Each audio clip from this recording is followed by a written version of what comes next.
Salam Rahayu, salam dari saya Guru Besar Perguruan Asma Allah di Yogyakarta.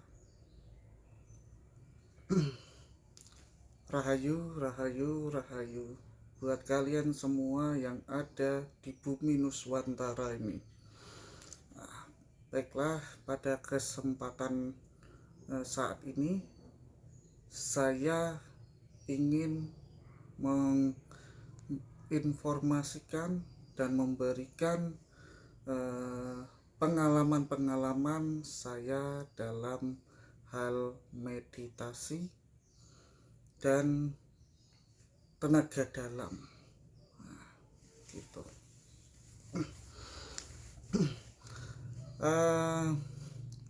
Sebelum kita masuk konteks meditasi dan tenaga dalam ya, yang perlu kalian ketahui, ini secara pengalaman pribadi saya, bukan kata yang ada di Google ataupun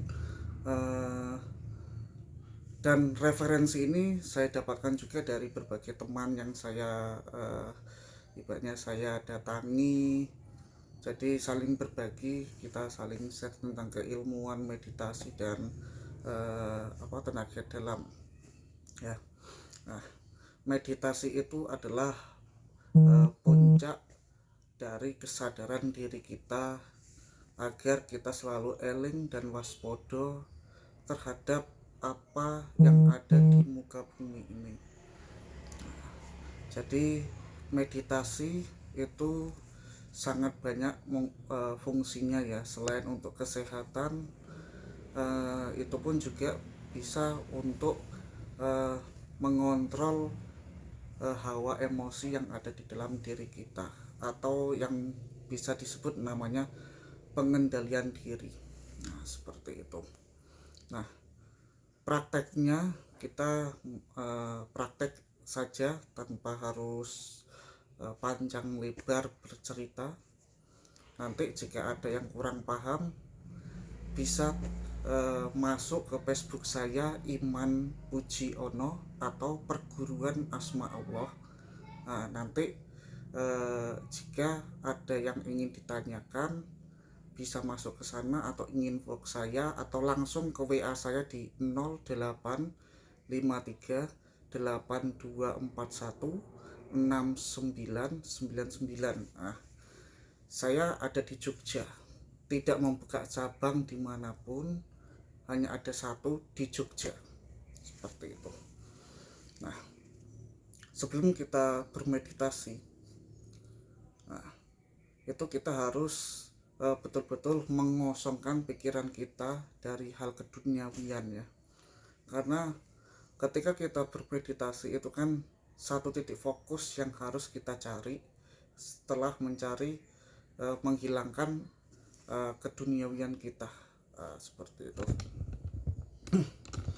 Nah, sebelum itu kita ambil sikap duduk bersila, lalu tangan dua jari kita itu arahkan ke cakra ajna kita. Tangan seperti ini di batin kita sambil menyebut asma Allah, yaitu Allahu Allah, Allahu Allah. Itu dibaca di dalam hati. Fokus di dua jari di dekat cakra ajna. Fokus terus di satu titik itu selama 5 menit.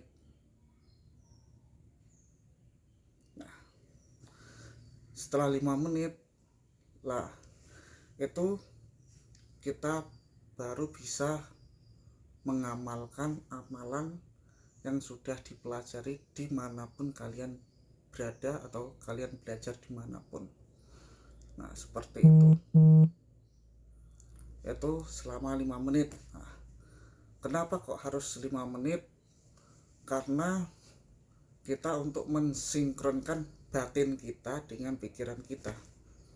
Ketika batin kita dan pikiran kita itu nyawiji, maka ketenangan, kekosongan, pikiran yang banyak kita pikirkan di duniawi ini akan hilang, seperti itu intinya, seperti itu. Nah, meditasi itu selain untuk pengendalian diri, itu banyak fungsi-fungsinya. Nah, setelah itu ada tangan ke atas ya, tangan ke atas seperti ini, ambil nafas, terus nah, terus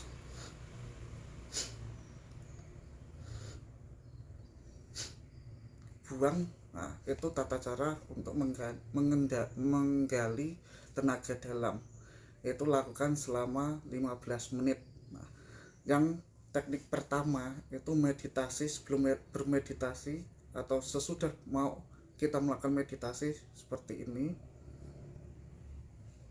baca Allahu Allah sebanyak 5 menit. Nah, seperti itu. Dan cara yang di atas, tangan ke atas, arahnya seperti di sini. Buang, tarik nafas, buang. Itu selama 15 menit. Nah, saya perjelas kembali tenaga dalam. Tenaga dalam itu tidak seperti yang kalian lihat di dalam YouTube maupun di dunia media sosial. Yang kalian ketahui hanya taunya melemparkan musuh atau mementalkan musuh dari jarak jauh tanpa menyentuh atau membuat kaku. Nah, seperti itu. Sebenarnya fungsi dari tenaga dalam tersebut itu wajib kita gali untuk meningkatkan ilmu-ilmu yang kita pelajari, karena tenaga dalam itu adalah dasar dari belajar ilmu apapun. Tanpa adanya tenaga dalam, maka kita akan mengeluarkan energinya tidak akan maksimal, seperti itu. Makanya ada beberapa periode tenaga dalam itu. Tenaga dalam yang pertama bisa didapat dari seni bela diri pernafasan tenaga dalam. Yang kedua dengan cara bermeditasi. Yang ketiga dengan cara kita wirid atau berpuasa atau mengamalkan suatu keilmuan. Tetapi bagaimana cara membangkitkannya? Ketika kita membaca suatu amalan ya, dengan tahan napas, terus dalam hati kita membaca suatu amalan atau membaca rapalan. Kalau sudah tidak kuat, kita buang nafas kita. Dari situ nanti akan bangkit yang namanya inner kekuatan tenaga dalam yang ada di dalam diri kita.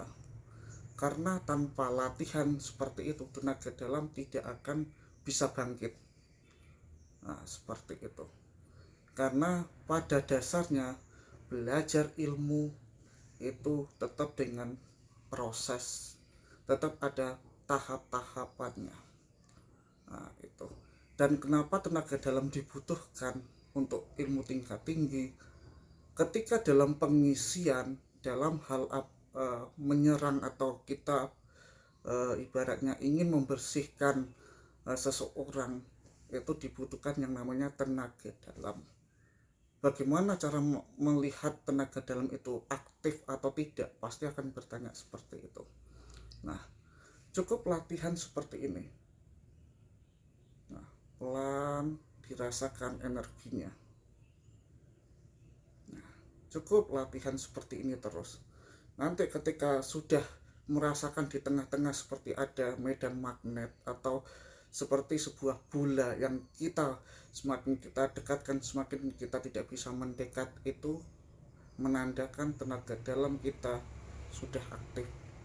Tapi semua itu harus melalui latihan. Seorang pencak silat tidak ada yang belajar instan. Semua dibutuhkan dengan proses dan hati yang hancur, badan maupun fisik yang hancur karena latihan. Ketika kalian mengatakan belajar ilmu gaib itu instan, saya tidak mau banyak mengkritik, cukup yang jelas ketika seorang guru ada yang mengatakan belajar ilmu ada yang instan, mungkin ada seorang guru yang sudah ketika ingin mengijazahkan gurunya yang melakukan puasa itu mungkin bisa dikatakan instan.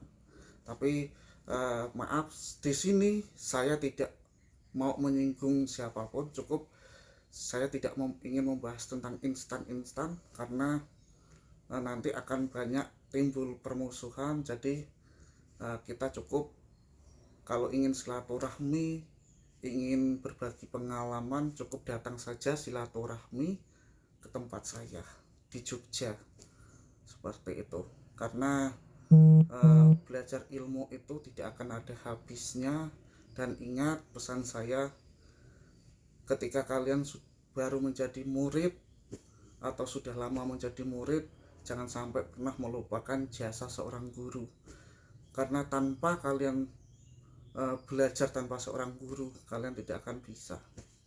Karena dari lahir sampai kita mati, kita masih membutuhkan siapapun. Ingat, jangan pernah melupakan jasa seorang guru dan melupakan jasa seorang orang tua kita. Baik, terima kasih. Wassalamualaikum warahmatullahi wabarakatuh. Maaf jika saya sebagai guru besar perguruan Asma Allah ada kata-kata yang kurang berkenan di hati kalian semua. Saya pribadi mohon maaf.